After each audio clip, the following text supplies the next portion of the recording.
Okay. The important thing is, I think, accessing the tools that you need in order to move on in your life. Some of the tools that I use, unlike therapy, are tools that of relaxation. There's some sense in the world that I walk, naturopathy, that there is no healer at all, that what we do is help people relax. And when we help people relax, that's when healing takes place. So if I can teach people how to relax, not have that reactive tension that early recovery is really all about, then they're able to also retrieve the information everyone else is giving them as well. Some of those other tools, I use essential oils. That's a tool to help both heal, to use in place of medications, in place of their substance of choice.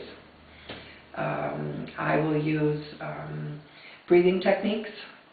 I do AccuDetox. I'm an AccuDetox specialist, so the 5 points in the ear are points that specifically help both detoxify and help relax the body. I use water, teach people how to use water. That water is both relaxing, so that you can use baths to help with insomnia. I do a lot around herbs. I'm a professional herbalist, and so I help them understand that how to use herbs, first of all, and I like to use them a lot with food, so that I don't separate out my nutritional status and my herbal medicines over here. In recovery, I think people need to give up that quick fix, and that a pill or a capsule takes care of perhaps all ills.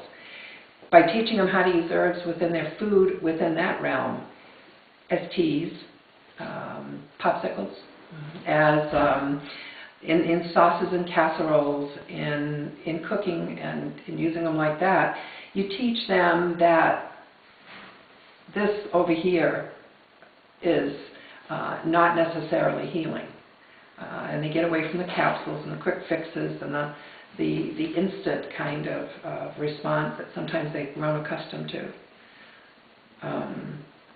So I'll use a lot of herbs, teach them about herbs, how they act, how they can affect them. Again, a lot happens around insomnia, because people have difficulty sleeping, particularly in early recovery. And somehow it needs to be fixed right away. And nothing really needs to be fixed right away. Again, people need to be brought back to that center of where things progress in a very natural, normal stage, given that we give it time to happen. Sure, they have to put in the work, and then it takes time. And normally if you're looking for the quick fix, that's usually not how anything happens in life. Everything requires steps be taken, time involved, and then once you've done all the work, then the results will come. But instant success rarely occurs, if ever. Right. It's a really good point, because I think folks really want something to happen right away. Something does happen, but it may not feel really good. And it's that stabilization of the body that's trying to happen. And then using all the other tools, whether it be breathing techniques, whether it be exercise, whether it be nutrition, that stabilization then does begin to occur, and people do feel better, and it's a feedback loop. But helping people slow down, like you said, and go slow, and then knowing that much of this work has to be done from within them, is maybe a real new concept.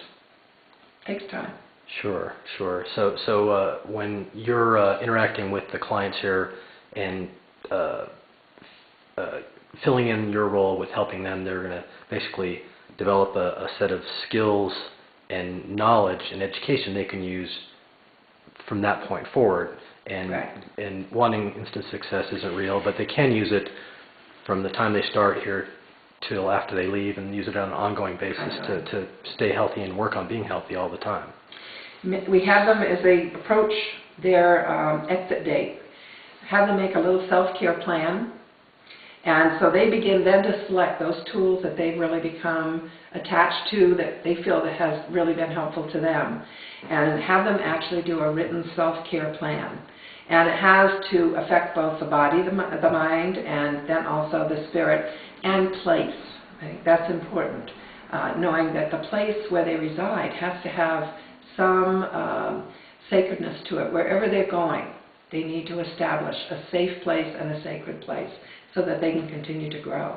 So the self-care plan envelops all that they've learned, and then particularly those, the process of how they're going to continue to care for those parts of themselves.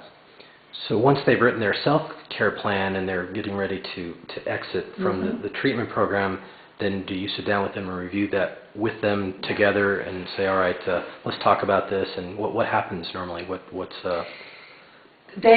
do review it, and then we tweak it a bit in case they have maybe made a big jump. I'm going to do too much of a big chunk. We will cut it up in little pieces. But also then we take the other pieces of their recovery here. When are you going to do your readings?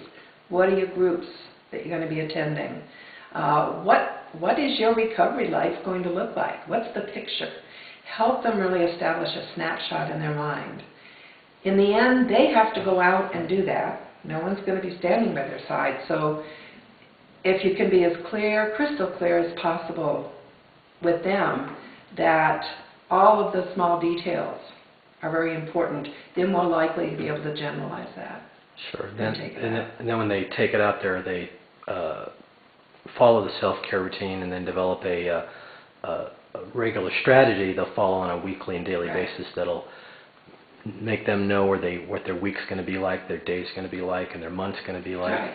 So they set up a nice solid base to work from instead of the chaos they probably were used to living before. And that core of them has got to feel really, really stable. They will get distracted otherwise.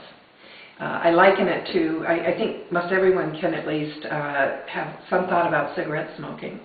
And I was an ex-smoker. I am an ex-smoker. So I understand that process, that the way you translate it into another way of being in life, essentially.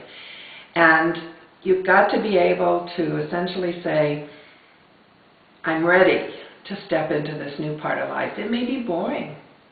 You know, taking time for myself, sitting still, being quiet, learning to be quiet, inside and outside, may feel very boring. So I can't become distracted. I've got to learn that I'm on a path, and as long as it takes, I'm going to stay on that path. And then I've got all these resources, all the other people that have helped me in treatment, all the other folks in my support groups, my network, my family. All of these people then begin they weave them through that pieces of recovery. And that really has a strong foundation. I think sometimes the hardest part is learning to be with ourselves and then to care for ourselves. We haven't cared for ourselves when we're in our early recovery. And that's the big task. From there, other things make sense, but until we learn to care for ourselves, can't move on. It's not going to work. Nope.